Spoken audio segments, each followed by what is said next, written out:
Coolies by Yin, illustrated by Chris Soenpite. Every year, Pawpaw, my grandmother, prepares a special feast of tofu, mushrooms, vegetables, and winter melon soup in honor of the Qingming festival. On this occasion, we crouch on our knees and kowtow with the burning incense in our hands before we eat. "Why are we bowing to a bowl of oranges?" I asked one year. Pawpaw laughs. "We're not bowing to the fruits. This is how we show respect and honor our ancestors." "Our ancestors?" I say. "Yes, your ancestors," she says. "Let me tell you of two we do not forget. Of my Bok Gong, my great-grandfather, and his brother." A long, long time ago in China, in the mid-1800s, there was a rebellion against the government by the people. Our poor country. Thousands died of hunger because the crops weren't planted or harvested. Thousands could not find work. Your great-great-great-grandfather, Shek, was among them. News of laborers needed in America quickly spread throughout the village of Canton. Desperate for work, the family decided that Shek and his little brother Wong should go to this new land. They would have to leave their little brothers and mother behind in China. "Ma, don't worry," Shek reassured her as he packed. "I will send money home, and our family will starve no more. And I will take care of little Wong, I promise." The two brothers bowed goodbye to their family and boarded the overcrowded ship, with hundreds of others frantic for work. The motion of the ship made many seasick, especially little Wong. Eventually, he got used to the movement of the ocean waves, but their sea voyage was agonizing and long. To help pass time, Shek and Wong would fish by tying pieces of rags to their hooks and tossing the line over the ship's railing. During the steel-cold nights, Shek made sure his little brother had enough hot tea and blankets to stay warm. After almost 2 months on the stormy seas, they finally arrived in San Francisco. Like many others on board, Shek and Wong were frail from their exhausting trip. However, the brothers were excited. "Look, little Wong, this is the land of opportunity," Shek exclaimed as he stared out at the new world. Horses and wagons met them at the ship. Shek made sure he was close to his little brother as the Chinese were separated into groups heading for Sacramento. "Stay close," Shek whispered. Chinese laborers had been hired by the Central Pacific Railroad Company to build railroad tracks headed east. Irish railroad workers had been hired by the Union Pacific Railroad Company, and starting from Omaha, Nebraska, they headed west. When the two railroad companies met in Utah, passengers and cargo would be able to cross the continent in days instead of months. The bosses hired by Central Pacific did not believe the Chinese could endure the building of the railroad. On average, they were skinny and looked upon as mere weaklings. The bosses made fun of their straw hats, pajama-like clothes, and even their long braids, which they wore down the center of their backs. Coolies, they called the Chinese, lowly workers. The Chinese laborers began each day at dawn and continued until dusk. Side by side, Shek and Wong worked with heavy sledgehammers that they slammed into the spikes till their blistered hands bled.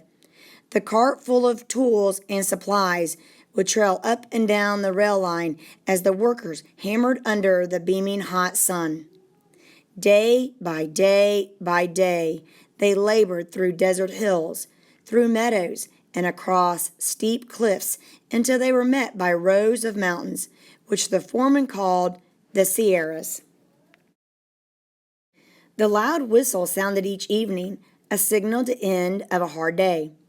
When the Chinese laborers returned to their camps, the cooks prepared hot water in tubs so the exhausted workers could bathe.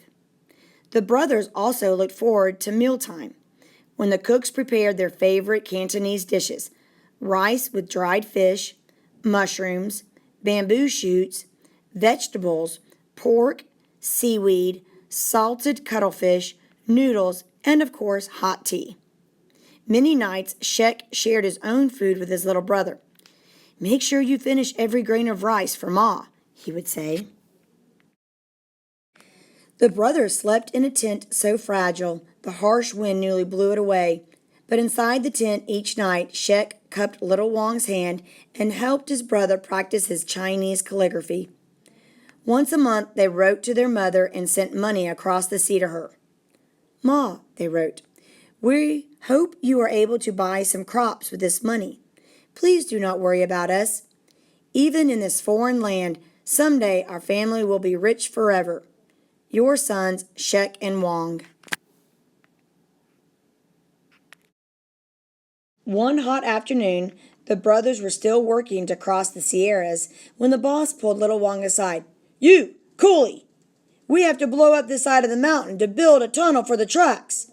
You're the smallest. Get into the basket to set the dynamite." With the little English he knew, Shek shouted, "He too young. I am small too. I set dynamite." He was afraid his little brother would lose his fingers or toes in the explosion. The boss nodded, lowered in the handmade basket. Shek balanced himself against the harsh wind. He made sure the wick on the dynamite was long enough so the workers had plenty of time to pull him up away from the blast. Using a handpick, he dug a small opening and placed the dynamite carefully into the hole. After Shek lighted the wick, he shouted, "Fighty! Hurry up!" Wang and the workers quickly pulled him away from the blast. On the ground, Shek sighed in relief. As seasons passed, the Chinese laborers carried twice their expected workloads at astonishing speeds. At the end of exhausting workdays, Shek and Wang were always glad to get back to their tent. One time, as they headed to their camp on the newly leveled earth, Shek turned to admire a trestle they had just finished. "Someday our family will see our great accomplishment," he said to his little brother. The Chinese worked in 12-hour shifts. They pecked, drilled, and hacked through more and more mountains and hard rock face. Conditions grew dangerously worse. Then the Chinese workers discovered that other non-Chinese laborers were paid more than they. Were they discriminated against because of their long K's and almond-shaped eyes? The Chinese laborers thought so. They spoke little English and felt helpless. Then one June day, some 3,000 graders, tunnelmen, and road pavers joined forces and stopped working. They chanted over and over in English, "Equal pay! Equal hours!"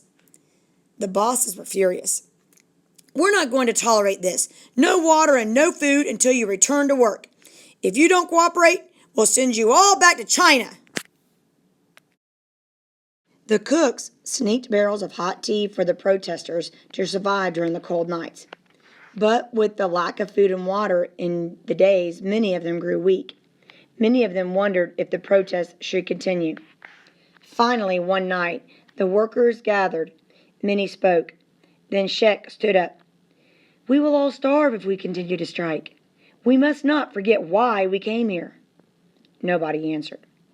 Then one by one, the workers nodded. They thought of their suffering families back home and agreed to return to work the next day. That very night, Shek wrote to reassure their mother. "Ma, please do not worry. We have plenty to eat here in this land of opportunity. Our family will never go hungry again, and soon we will have a feast together. Shek." The United States government pushed the railroad companies to complete the railroad project faster and faster. The two companies were paid by the number of miles. The bosses in turn demanded and pushed their workers to perform faster and faster. Over the winter, the laborers raised trestles, shoveled the fields, and built mile after mile of snow sheds until they finally came down to the foothills in Nevada. There, a snowstorm raged across the countryside. With fear of an avalanche, one had swept away a crew of workers a year earlier, the laborers shoveled relentlessly through the blanket of snow. As usual, Shek made sure his little brother was by his side. Then, in the late afternoon, while the storm still raged, a roaring, crashing sound rolled down on them. "Avalanche!" Panicked, Wong peered through the windy snow. "Shek, where are you?" he shouted. There was no sign of his older brother anywhere. Wong shouted in Chinese at the other workers. "My brother is buried in the snow. Please, please help me find him. He'll freeze to death." The boss ran up from the rear and grabbed Wong's arm. "Back to work, you coolie! Enough! Back to work!" Wong pulled himself free and began to dig frantically through the snow with his bare hands. He remembered his older brother's words that they would never be apart. Finally, Wong saw the tip of Shek's boot protruding above the alp of snow. "Galman!" he shouted. "Help!" He had found him. The workers helped to dig Shek out of the snow. They found him half frozen and clinging to his shovel, but alive. Wong took off his brown smock and wrapped it around his older brother's frost-bitten body. A cook ran to him with a cup of hot tea as the workers carried Shek over to a bamboo mat in a nearby tent. In his arms, Wong cradled Shek and massaged his older brother's shivering body until it began to feel warm. "Yum cha," Wong said. "Drink tea, my brother." "I will get better," Shek muttered back. "I must." As the days passed, Shek became better and better. Though he lost 2 toes from frostbite, he was soon back at his brother's side, back at his sledgehammer, hammering the rails across the deserts and mountains and prairies of the western expanse. 4 years later, it was spring 1869. The Chinese laborers made their way to Promontory Summit, Utah. The 2 railroad lines, Union Pacific and Central Pacific, built by the Irish workers from the east and mostly Chinese workers from the west, would meet there. When they met, there was a big celebration. Railroad managers, township people, and other workers were invited, but not the Chinese, not the Coolies. Wong and Shek stood back and watched the ceremony from behind the crowd of reporters and cameras. "We know," Shek said to Wong. "Call us what you will. It is our hands that helped build the railroad." After the ceremony, the little brothers did not go back to China. Instead, they took the money they had saved and rode west on the new train to find a new home. They settled in San Francisco. One day, gathering his thoughts, Wong took out his brush and ink block and started to write.